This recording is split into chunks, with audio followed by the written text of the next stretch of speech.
بالله من الشيطان الرجيم بسم الله الرحمن الرحيم إنا أعطيناك الكوثر فصل لربك وانحر إن شانئك هو الأبتر صدق الله العظيم۔ یہ سورہ کوثر کی تلاوت کی گئی ہے۔ سورہ کوثر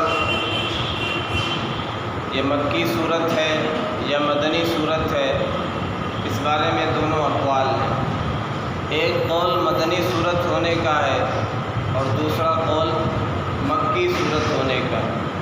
راجح قول یہی ہے کہ یہ مکی صورت ہے، جیسا کہ اس صورت کے شروع میں بھی لکھا ہے سورۃ الکوثر مکیہ۔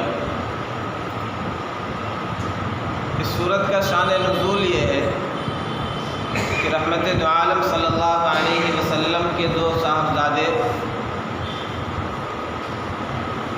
حضرت قاسم اور عبداللہ، ان کا بچپن میں انتقال ہو گیا تو کفار مکہ نے جو آقا صلی اللہ علیہ وسلم کی مخالفت میں پیش رہا کرتے تھے، ان میں خاص طور پر عاص بن وائل اور عقبہ بن معیط وغیرہ، انہوں نے رحمت دو عالم صلی اللہ علیہ وسلم کے متعلق یہ طعنہ دیا کہ آپ ابتر ہیں۔ ابتر کے معنی ہوتے ہیں مقطوع النسل، جس کی نسل آگے نہ چلے، جس کی نسل کٹ جائے۔ تو انہوں نے یہ طعنہ دیا کہ ہمیں بہت زیادہ پریشان ہونے کی ضرورت نہیں ہے، ان کی نسل آگے نہیں چلے گی، لہذا ان کا نام لیوا بھی کوئی نہیں ہوگا، اور جس دین کی تبلیغ کر رہے ہیں اس دین کا چرچا بھی ختم ہو جائے گا۔ ایک روایت میں ہے کہ کعب بن اشرف یہودی، اس سے کفار مکہ نے تذکرہ کیا کہ محمد عربی صلی اللہ علیہ وسلم یہ کہتے ہیں کہ وہ جس دین کو لے کر کے آئے ہیں وہ ہمارے پرانے دین سے بہتر ہے، جس بات کی طرف وہ بلاتے ہیں وہ بہتر چیز ہے، جس میں ہم پڑے ہیں وہ غلط چیز ہے، وہ گمراہی ہے۔ تو اس موقع پر کعب بن اشرف نے کہا تھا، اس یہودی نے کہا تھا کہ تمہیں پریشان ہونے کی ضرورت نہیں ہے، ان کا نام و نشان ہی مٹ جائے گا، کیونکہ ان کی نرینہ اولاد نہیں ہے، تو ان کی نسل آگے چلنے والی نہیں ہے، لہذا تمہیں بہت زیادہ پریشان ہونے کی ضرورت نہیں ہے۔ تو اس طرح کے واقعات کے پس منظر میں، بیک گراؤنڈ میں یہ صورت نازل ہوئی۔ اس میں آقا صلی اللہ علیہ وسلم کو کہہ دیا گیا کہ یہ جو آپ کو طعنہ دے رہے ہیں، یہ جو آپ کے متعلق کہہ رہے ہیں کہ آپ کی نرینہ اولاد زندہ نہیں رہی تو آپ بے نام و نشان ہو جائیں گے یا آپ کا دین مٹ جائے گا، یہ ان کی خواب خیالی ہے، ان کا نام و نشان نہیں رہے گا، ان کا نام و نشان مٹ جائے گا، آپ کی اولاد بھی باقی رہیں گی، آپ کی صوری اولاد بھی دنیا میں رہیں گی اور معنوی روحانی اولاد بھی رہیں گی، آپ کا چرچا بھی رہے گا، آپ کا دین بھی غالب رہے گا۔ اب آقا صلی اللہ علیہ وسلم کی نرینہ اولاد میں حضرت قاسم اور حضرت عبداللہ اور حضرت ابراہیم، یہ جو نرینہ اولاد تھی، جو صاحبزادگان تھے، بچپن ہی میں فوت ہو گئے۔ اللہ کی شان، اللہ کی مرضی اور اللہ کی مشیت اور حکمت کا یہی تقاضا تھا۔ اللہ تعالیٰ حکیم ہے، فعل الحکیم لا یخلو عن الحکمہ، حکیم کا کوئی بھی عمل، کوئی بھی فعل حکمت سے خالی نہیں ہوگا۔ بعض علماء نے حکمت یہ بیان کی ہے کہ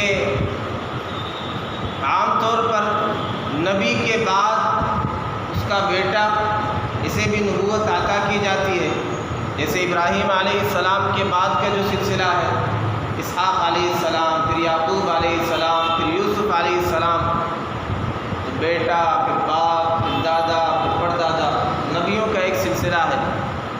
تو جو غلو کرنے والے ہوتے وہ کہیں اس طرح کی غلط فہمی کا، گمراہی کا شکار نہ ہو جائیں،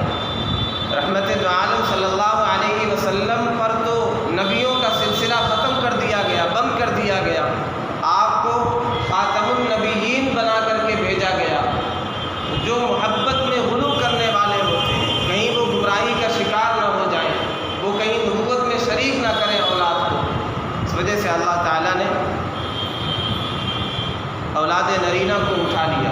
باقی اصل کیا حکمت ہے یہ اللہ ہی بہتر جانتا ہے، یہ علماء نے حکمتیں نقل کی ہیں۔ یا آپ کو طعنہ دیا جا سکتا تھا کہ آپ جو کچھ محنت کر رہے ہیں، جو تبلیغ کر رہے ہیں، یہ اپنی اولاد کے لیے، انہیں سرداری دینے کے لیے، انہیں مالدار بنانے کے لیے اس طریقے کے طعنے دیے جاتے ہیں دین کا کام کرنے والوں کے لیے کہ انہوں نے مدرسہ کیا کھولا، بلڈنگ بن گئی، گاڑی لے لی اور پتہ نہیں کیا کیا، یعنی اپنا پیٹ بھرنے کے لیے، اپنے بچوں کے مستقبل کو روشن کرنے کے لیے ساری کچھ محنتیں ہو رہی ہیں۔ تو آپ پر کوئی اس طرح کی انگلی نہ اٹھا سکے۔ بہرحال یہ حکمتیں ہو سکتی ہیں، باقی اصل کیا ہے وہ اللہ ہی بہتر جانے، اللہ اعلم بالصواب۔ تو آقا صلی اللہ علیہ وسلم کی نرینہ اولاد بچپن ہی میں فوت ہو گئیں، قاسم، ابراہیم، عبداللہ، اور آپ کی صاحبزادیاں حضرت زینب رضی اللہ عنہا، یہ بڑی صاحبزادی ہے، اور حضرت رقیہ، حضرت ام کلثوم، حضرت فاطمہ رضی اللہ عنہن، یہ بچپن میں فوت نہیں ہوئی بلکہ ان کا نکاح بھی ہوا۔ حضرت زینب رضی اللہ عنہا کا نکاح ہوا عاص بن ربیع سے۔ حبشہ کی طرف ہجرت کرتے ہوئے دشمن نے حملہ کیا تھا، جس سواری پر سوار تھی عہدہ سے گر گئی، جس کی وجہ سے تکلیف آئی اور حمل بھی ساقط ہو گیا۔ بعد میں اسی علالت میں ان کی وفات ہو گئی۔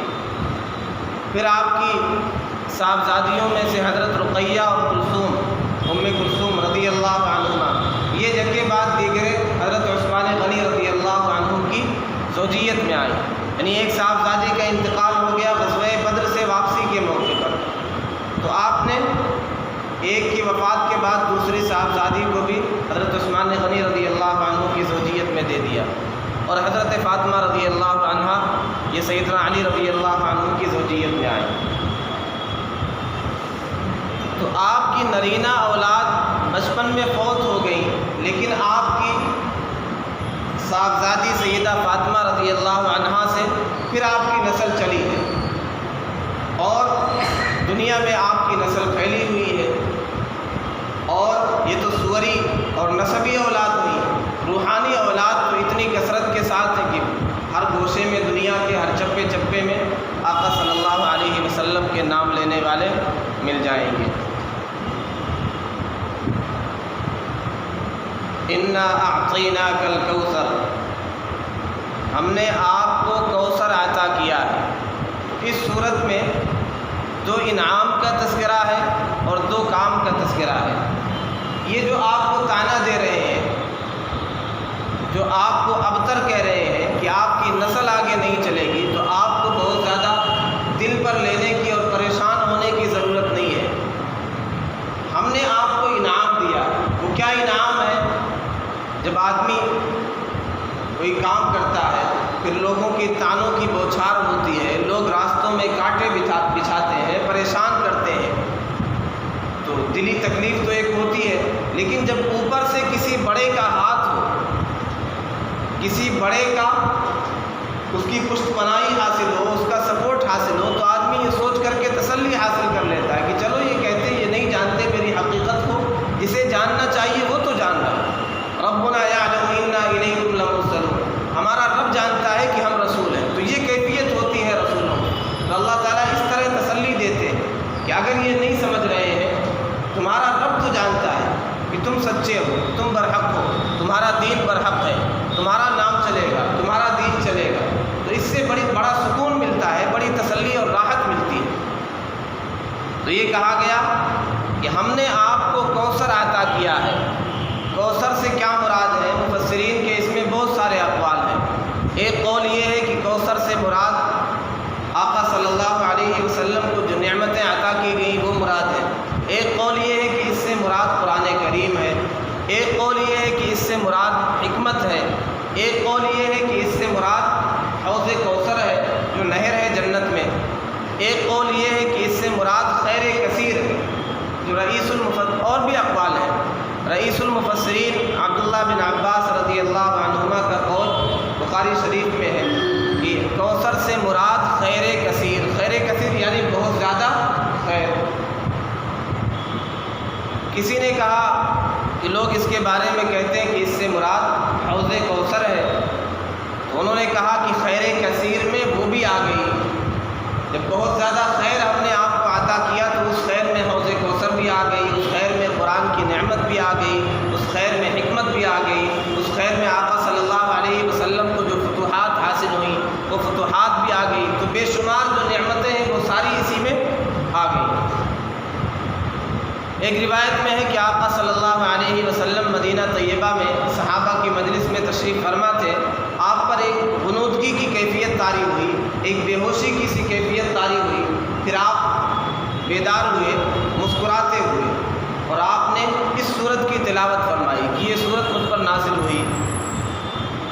پھر آپ نے اس میں وضاحت فرمائی کوثر کی، حوض کوثر سے، اور حوض کوثر کی وضاحت فرمائی کہ مجھے حوض کوثر عطا کیا جائے گا، اور یہ حوض کوثر وہ نہر ہے جس کا پانی دودھ سے زیادہ سفید ہے اور اتنا میٹھا کہ شہد سے زیادہ میٹھا ہے اور برف سے زیادہ ٹھنڈا ہے۔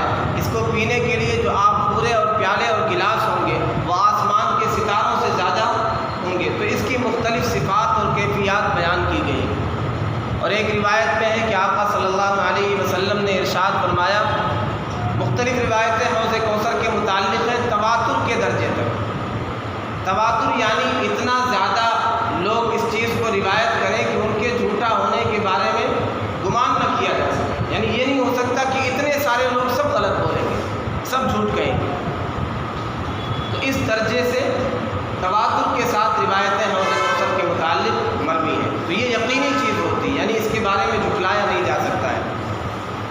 آپ نے فرمایا کہ میں حوض کوثر پر تمہارا انتظار کروں گا۔ ایک روایت میں ہے کہ میں اپنے امتیوں کو سیراب کر رہا ہوں گا، کچھ لوگ بعد میں آئیں گے، میں دیکھوں گا کہ یہ میرے جانے پہچانے لوگ ہیں، میرے اپنے لوگ ہیں، امتی ہیں۔ اچانک کیا ہوگا، فرشتے روک لیں گے، بیچ میں ایک حائل اور آڑ کر دیا جائے گا، میں یہ کہوں گا یہ تو میرے اپنے لوگ ہیں، میں انہیں پلانا چاہوں گا، فرشتے روک لیں گے اور یہ کہیں گے آپ کو نہیں معلوم کہ آپ کے بعد انہوں نے کیا کیا نئی چیزیں ایجاد کی تھیں۔ پھر آقا صلی اللہ علیہ وسلم بھی کہیں گے سحقاً سحقاً لمن غیر بعدی، ان کے لیے ہلاکت اور دوری ہو جنہوں نے میرے بعد دین میں تبدیلی کر دی، جنہوں نے تبدیلی کر دی، نئی نئی چیزیں ایجاد کر دی یا اپنا دین ہی بدل دیا۔ تو آقا صلی اللہ علیہ وسلم بھی انہیں دھتکار دیں۔ اللہ ہم سب کی حفاظت فرمائے، آقا صلی اللہ علیہ وسلم کے ہاتھوں ہم سب کو حوض کوثر کا جام نصیب فرمائے، بدعات سے، خرافات سے، گمراہی سے ہم سب کی حفاظت فرمائے۔ تو اس سے حوض کوثر بھی مراد ہو سکتا ہے، اور خیر کثیر میں یہ ساری چیزیں آ گئی۔ ایک تو یہ نعمت کا تذکرہ ہے کہ ہم نے آپ کو کوثر عطا کیا۔ دوسری چیز کیا ہے، جو تیسری آیت ہے ان شانئک ھو الابتر، یہ جو آپ کے دشمن ہیں، یہ جو تانے دے رہے ہیں، یہ جو کہہ رہے ہیں کہ آپ کا نام مٹ جائے گا، آپ کو پریشان ہونے کی ضرورت نہیں، ان کا نام مٹ جائے گا، آپ کا دشمن بے نام و نشان ہو جانے والا ہے۔ تو یہ دو انعام کا تذکرہ کیا گیا، اور دو کام ہے، کیا ہے، فصلی لربک وانحر، بس آپ اپنے رب کے لیے نماز پڑھیے اور قربانی کریے، یہ دو کام ہیں۔ تو جب کوئی نعمت ملے تو نعمت کا شکریہ ادا کرنا چاہیے، نعمت کی قیمت کو سمجھنا چاہیے۔ آقا صلی اللہ علیہ وسلم کے متعلق روایت میں آتا ہے یعظم النعمت وان دقت، چاہے معمولی نعمت ہوتی تھی آپ اسے عظیم سمجھتے تھے اور اس کی قیمت کو سمجھتے تھے، اس کا احترام کرتے تھے۔ چنانچہ کھانے کے متعلق آتا ہے ما عاب رسول اللہ صلی اللہ علیہ وسلم طعاما قط، آپ نے کبھی کسی کھانے میں عیب نہیں نکالا۔ ہم جو چھوٹی چھوٹی خامیوں کی وجہ سے نمک زیادہ ہو گیا، ذرا سا کڑوا ہو گیا یا کوئی اور کمی رہ گئی تو ہم کھانا ہی نہیں کھاتے ہیں، اور پتہ نہیں کیا کیا تانے دیتے ہیں کہ کھانا بنانا نہیں آتا، بیوی پر برسنے لگتے ہیں ٹوٹ کر کے۔ یہ آقا صلی اللہ علیہ وسلم کی سیرت اور آپ کا طریقہ نہیں۔ آپ نعمت کی اہمیت کو سمجھتے تھے اور اس کی قدر کرتے تھے، کیونکہ ہر نعمت اللہ کی طرف سے، اور قرآن میں لئن شکرتم لازیدنکم، اگر تم شکریہ ادا کرو گے تو اللہ تعالیٰ فرماتے ہیں کہ میں مزید عطا کروں گا، ولئن کفرتم ان عذابی لشدید، اگر ناشکری کرو گے تو یاد رکھو میرا عذاب بھی بڑا سخت ہے۔ تو نعمت کی ناشکری نہیں کرنا چاہیے، نعمت کا شکریہ ادا کریں گے تو پھر وہ نعمت بڑھتی چلی جائے گی۔ تو نعمت کا شکریہ مختلف طریقے سے ہوتا ہے، ایک تو اللہ کا شکریہ ادا کرے الحمدللہ علی کل حال، اللہ ہر حال میں آپ کا شکر ہے، آپ نے مجھے تکلیف سے بچایا، فلاں بیماری سے بچایا، کورونا سے بچایا، میرے ہاتھ پاؤں سلامت ہیں، میری بینائی سلامت ہے، ہزاروں کروڑوں نعمتیں ہیں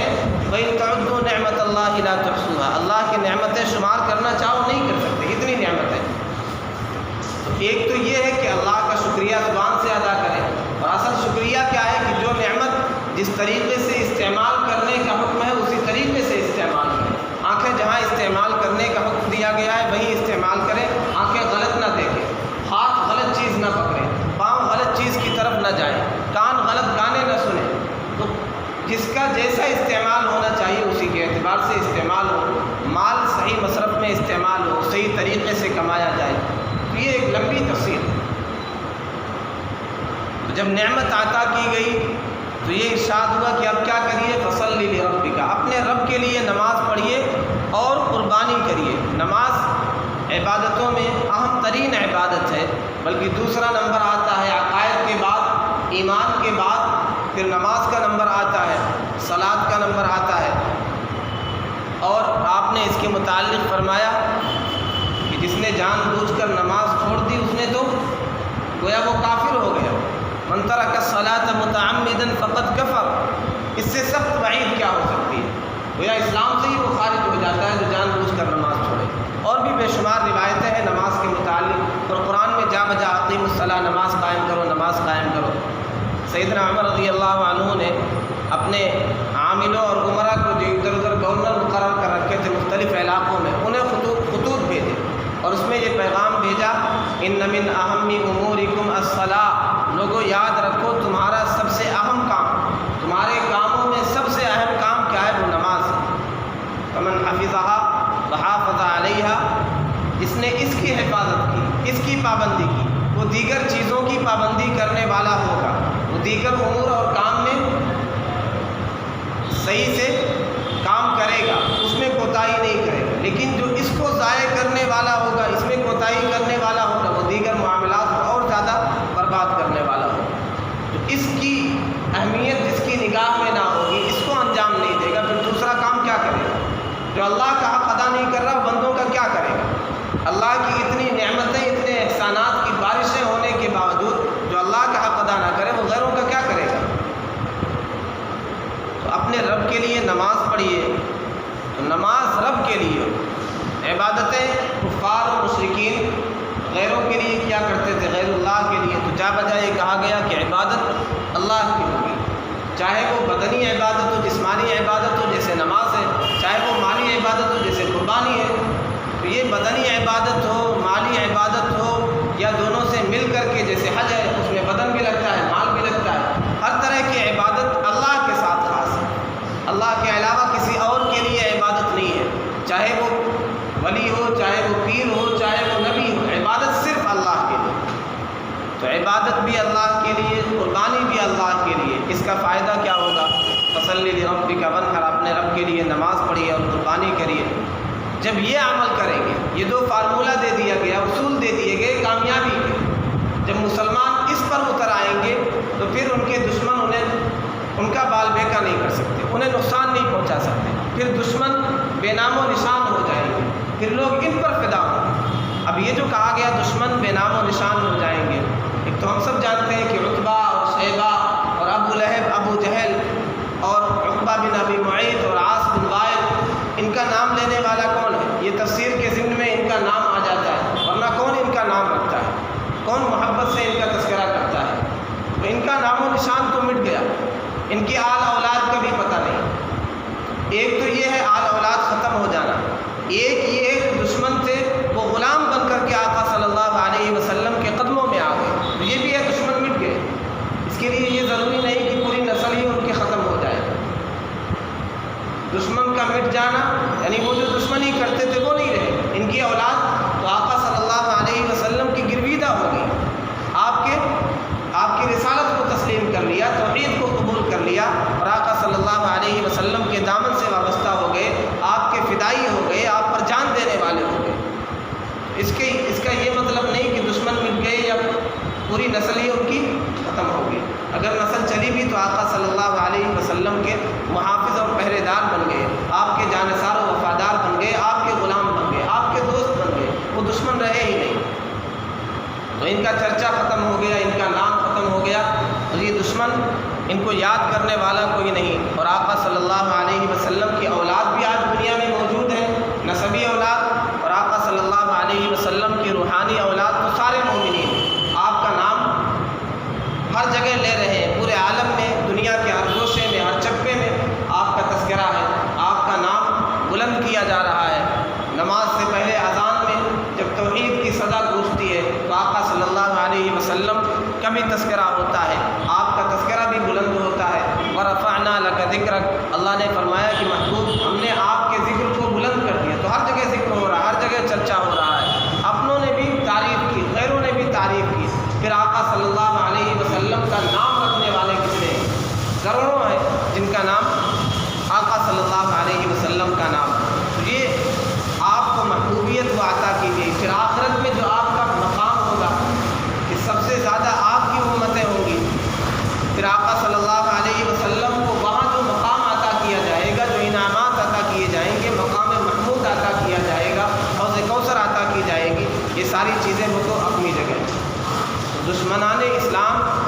دشمنان محمد وہ بے نام و نشان ہو گئے۔ آقا صلی اللہ علیہ وسلم کا چرچا تو پورے عالم میں پھیل گیا، آپ کے نام کا، آپ کے دین کا ڈنکا بج رہا ہے۔ تو ہمارے لیے بھی یہ میسیج اور یہ پیغام ہے کہ ہم بھی اگر یہ چاہتے ہیں کہ ہمارا نام رہے، ہمارے اپنے چاہنے والے رہیں، ہمارے مخالفین، ہمارے دشمنان، ہمارے لیے سازشیں کرنے والے مٹ جائیں یا ہمارے گرویدہ ہو جائیں، تو ہمیں بھی یہ کام خاص طور پہ کرنا پڑے گا کہ رب کے لیے نماز پڑھیں اور قربانی کریں، تو جسمانی عبادت بھی کریں اور مالی عبادت بھی، اور یہ ساری عبادت خالص اللہ کے لیے، اس میں کسی اور کی آمیزش نہ ہو، کسی طرح کی کوئی ملاوٹ نہ ہو۔ اللہ ہم سب کو عمل کرنے کی توفیق نصیب فرمائے۔ آقا صلی اللہ علیہ وسلم کے ہاتھوں کوثر کا جام ہم سب کو نصیب فرمائے۔ الحمدللہ۔